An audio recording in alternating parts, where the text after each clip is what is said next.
go to the project hotline and get our capital update done. I felt badly.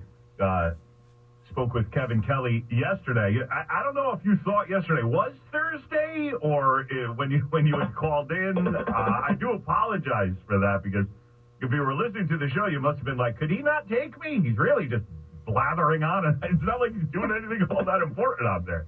So I do apologize, but I appreciate your flexibility. I enjoyed the recent profile done on you. The state Republican leader who wanted to be a catcher. What did you think of that piece? Fluff, or did you like the stuff? Well, I think it was both personal, and I think it did have a message there. Obviously, in life you want to do things, and, my dad was a catcher, and he was lucky enough to go to college on a scholarship and play in a professional organization. I naturally, as his son, wanted to do the same thing, but I had physical limitations. I couldn't see a spinning fastball and slider and curve and see how fast those races were going. But it's amazing that where your life can take you, and that public service, which started in the state welfare department doing home visits in Bridgeport, has led me to the position of being a leader of the Senate caucus in the state Republican, the Senate caucus in the state Senate for the Republicans. That you don't know where you're going to go, but along the way you'll meet a lot of great people. You'll have a lot of great experiences, and the important thing is to always bring it forward, think beyond yourself, and try to be there to help people in need and help them get through what they need. And that can be very rewarding. Well, one thing that I found really refreshing, I can't say surprising because it wasn't surprising, but in the article was just how you talked of your kitchen table. Sounds to a degree like mine. Mine was like a roast growing up at my kitchen table, and just every night somebody was being roasted. But it made for a lot of laughs. But you said in there that one brother's a Democrat and another a Republican, and that's very much the way I grew up. My family got a mix of both, and it led to some arguments, but I think it's really, that seems lost these days. Certainly in these polarizing last few years, as the unfriending done on Facebook, the family members who stopped talking to you. So I thought it was refreshing to see in there. Yeah, I mean, that was my kitchen table. One brother's. How is that relationship? Relationships are great. Love them both. Talk to them often. As you say, you don't always necessarily agree. And brothers can throw hands, too, especially if they play ball. Nothing like two brothers getting in a fist fight. Those can be epic fights, Kevin. And especially when you're the youngest and they're both bigger than you. I mean, it's not fun to do because they were bigger and faster, and it was hard to get away. The worst beatings I got in my life were at my brother. He's got 5 years on me. They're the worst fight. I don't even know if they qualified as fights. They were really just me getting beat up. I mean, I was swinging, but I went down swinging every time. But never, obviously, that was kids. That wasn't over politics. It certainly wasn't over ideology. As a matter of fact, he and I now, and for a good long time, have been on the same page in a lot of ways with a lot of politics. Yeah. It was more like who ate the last hot dog or totally. Who finished the milk. Totally. There's still a fight in my family. To this day, no one will admit who ate the last yodel. This is a true story, okay? I feel frivolous sharing it. It's pinned on my Twitter feed. This goes back to maybe 1979, and of 4 children, I mean, no one will step, and I got to tell you the truth, it could have been, I don't remember, it could have even been me, but nobody will admit that they ate the last yodel, and we all fought, all 4 of us. Right. But interestingly enough, now that you're getting sworn in as the top Republican leader, what is it, January 6th, it's going to be an interesting climate, no?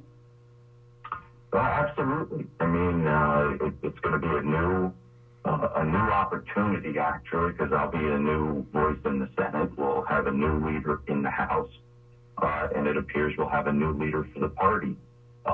And so this gives opportunity to bring new leadership in with a new vision, and one that I think is more focused on middle-class Connecticut and making sure that the hard-working families have a voice, because all too often for the past 10 years that I've been up there, every solution to the Democratic problem has got a bullseye on the middle-class wallet. Yes. And that just can't happen. These families are struggling with COVID and the poor Connecticut economy that never came out of the recession.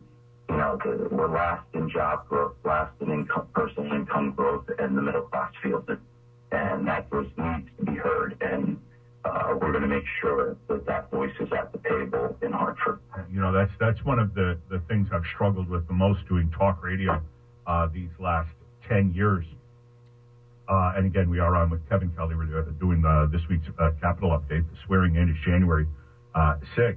But, sometimes I'll give Rosa DeLauro or Dick Blumenthal, I'll cover a story, and I'll take my pot shots. And then you get the emails from people. They're looking out for the worst off among us. And it's like, that's all well and good. But the middle class is careening towards that same place. As you completely ignore the middle class, I feel the middle class has all but been eradicated in Connecticut, and either you're well off or you're broke, and there ain't no middle. Right. And that's my concern. So hearing you say that gives me a little hope, be honest with you. Well, here it is. I mean, you hear that they're fighting for us, but the Democrats in Connecticut have held every single level of power. All the constitutional offices, the governor, all our offices in Washington. You now have Representative DeLauro's going to be the chairman of appropriations. Looks like we'll have a new president. They've got all the power. And, I was reading a story yesterday about Social Security. People who are going to retire in 2 years, their wages are calculated on this economy this year. So we're last in personal income growth. The governor has shut down the economy. But what are all these Democrats doing? And this is going to continue. It'll be the same thing next year and the year after. What are these Democrats doing to make sure that the middle class who rely on Social Security are going to have a decent retirement? They're not going to be able to live in Connecticut because it costs too much and the taxes are too high. Even these simple, fundamental building blocks to help people build and save for their retirement, to have some security. What are they doing to make sure that this base is covered? And apparently nothing. They control the House in Washington. Have they got any bill through? This is something that I think the middle class needs to keep its eye on, and we're going to make sure we're going to talk about it, because this is real to Connecticut's family. Yeah, absolutely. I'm with you. What is your first fight? Let's come full circle. We're talking about fighting our brothers. What is your first fight, if you're even afforded one, Kevin? And by that I mean, come January, with COVID, with the pandemic, with over 600 restaurants being shuttered in Connecticut, with unemployment being drained, you might not be able to say that, hey, the number one thing I want to go after, I'm sure there is an answer to this question, and I want it, but you just might not be able to get to it as quickly as you'd like to. Well, number one, I'm not just automatically looking for the fight over the yodel, so to speak. I'm focusing on issues that protect the middle class. Now, if the Democrats depart from that, if the majority departs, that's where the first fight's going to be. We're going to be focused on things like affordability and protection to make sure that, like I'm saying, the building blocks for retirement are protected. Affordability to make sure that that promise that Democrats made 8 years ago that they were going to have affordable health care has never been delivered. Well, it's time that we deliver that. And this is what's going to happen, and we're going to hold their feet to the fire for the benefit of the middle class. And in so doing, if they're with us, there's no fight. But if they depart and they don't fulfill those promises and don't protect the middle class, then we're going to have a scrap. Because you know what? The middle class in Connecticut and the hardworking families are worth fighting for. I love hearing it. I'm actually optimistic at the end of this Capitol update, especially with two teenagers, college on a horizon, which I'm less and less enthusiastic about and increasingly anxious about, because our institutions of higher education across America don't seem to give a damn about the middle class either. But Kevin Kelly, I appreciate. Good luck enjoy the holiday season. Good luck. I'm sure we'll talk in January. And thanks for this week's Capital Update. We'll